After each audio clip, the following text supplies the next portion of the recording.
Masih bersama kami di Ais Pagi, pemirsa, polisi membubarkan balap liar di Makassar, Sulawesi Selatan. Belasan sepeda motor disita polisi, sementara para pembalap liar disanksi push up.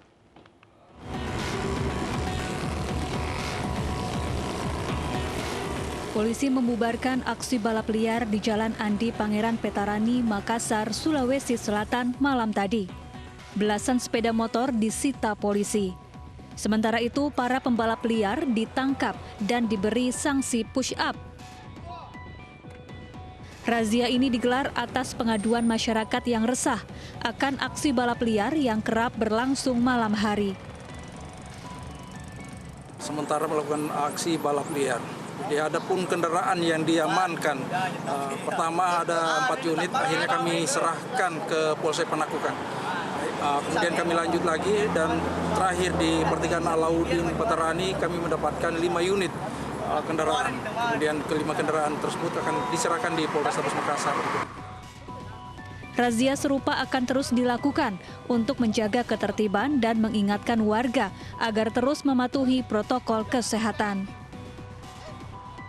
Dari Makassar, Sulawesi Selatan, Leo Muhammad Nur, iNews melaporkan. Sementara itu, pemirsa, seorang terduga teroris di Bangka Belitung melarikan diri dari ruang pemeriksaan Polda Bangka Belitung. Pelaku melepas borgol dan rantai di kaki. Entah bagaimana mulanya, seorang terduga teroris Agus Setianto alias Abu Rafa berhasil melarikan diri dari ruang pemeriksaan khusus Satgaswil Densus 88 Polda Bangka Belitung. Agus Setianto melarikan diri pada Kamis lalu dengan melepas borgol di tangan dan rantai di kaki sekitar pukul 3 dini hari.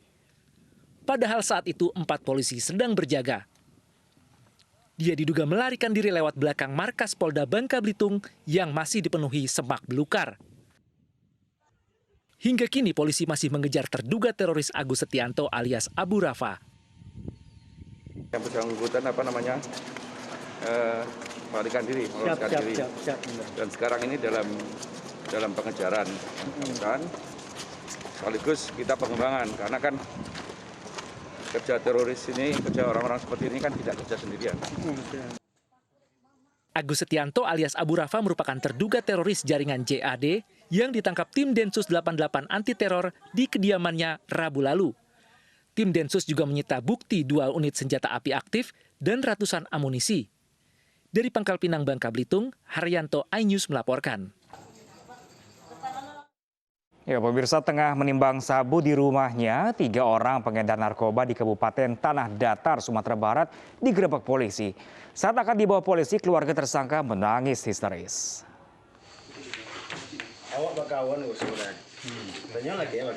Sepak terjang pengedar narkoba yang terkenal licin ini berakhir sudah. Jeffrey, Hanif, dan Gilang diringkus di rumahnya di Lintaubu, Kabupaten Tanah Datar, Sumatera Barat. Manimbang, memaket narkotika jenis sabu, paket-paket jadi ketek. Dari tangan pelaku, polisi mendapati 17 paket sabu siap edar yang disembunyikan di bawah tempat tidur. Saat pelaku akan dibawa petugas, pihak keluarga menangis histeris karena tidak menyangka kalau orang yang mereka cintai berkecimpung di bisnis haram.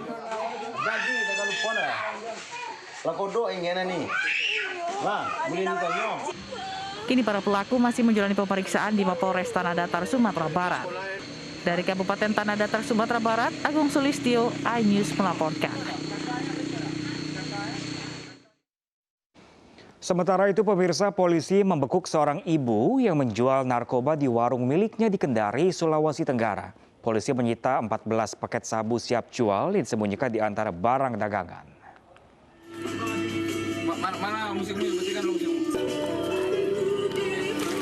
Polisi menggeledah sebuah warung milik seorang perempuan di Kendari, Sulawesi Tenggara. Perempuan ini ternyata menjual narkoba di warungnya.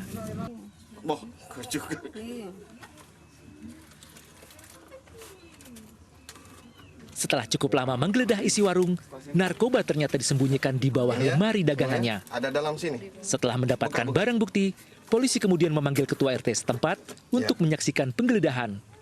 Polisi menyita 14 paket sabu siap jual seberat 9,45 gram dan timbangan digital. Melakukan penggeledahan ditemukan jenis narkoba jenis sabu. Itu ada 14 saset yang sudah disiap edarkan dengan berat 9,45 gram. Pelaku beserta barang buktinya langsung dibawa ke Mapolres Kendari untuk pemeriksaan lebih lanjut dan pengembangan. Dari Kendari, Sulawesi Tenggara, Febriono Tameng, iNews melaporkan. Kita beralih ke kasus lainnya pemirsa, wanita pembuat konten video yang viral di media sosial terkait ritual pesugihan manusia di kawasan Pondok Indah, Jakarta Selatan diperiksa polisi. Pemeriksaan dilakukan polisi guna mengklarifikasi perihal unggahan tersebut.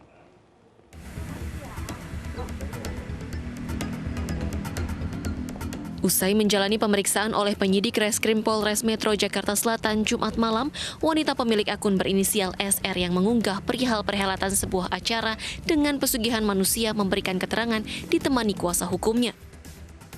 Dari konfirmasi SR, pihak kepolisian membenarkan jika video tangkapan layar yang diunggah di media sosial merupakan bukti obrolannya dengan seseorang yang sejauh ini belum diketahui identitasnya. Polisi pun melakukan penyelidikan lebih lanjut guna mencari identitas dari lawan bicara SR dalam percakapannya. Yang disampaikan saudara SR ini itu hanya sebatas percakapan dengan orang lain melalui aplikasi WhatsApp. Sampai dengan saat ini kami belum bisa memastikan. Tentunya ini menjadi tugas kita untuk mendalami secara lebih lanjut. Kita selidiki secara lebih lanjut. Akhirnya si orang ini ngejelasin bahwa acaranya itu setelah birthday party mereka akan ada. Sebelumnya video dengan konten pengakuan pesugihan berbalut perayaan ulang tahun sosialita di kawasan Pondok Indah Jakarta Selatan viral di media sosial. Dia bilang bahwa si berondong ini setuju untuk jadi tumbal. Wanita ini mengaku ditawari pekerjaan sebagai pemandu acara hanya berdasarkan percakapan melalui pesan singkat diduga dengan penyelenggara acara. Dari Jakarta dan Helmi Sajangbati, iNews melaporkan. Terus gue nanya lagi kalau boleh tahu pesugihan untuk apa? Pemirsa, tim SAR gabungan menemukan satu jenazah diduga korban kapal Yunis yang tenggelam di perairan Selat Bali. Kondisi jenazah yang mulai rusak menyulitkan proses identifikasi.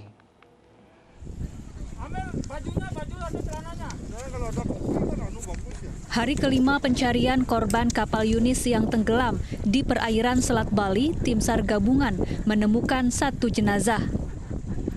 Jenazah diduga korban kapal Yunis ini ditemukan mengambang di sekitar pantai penginapan Jembrana, Bali pagi tadi. Jenazah berjenis kelamin laki-laki ini langsung dievakuasi ke Rumah Sakit Umum Negara.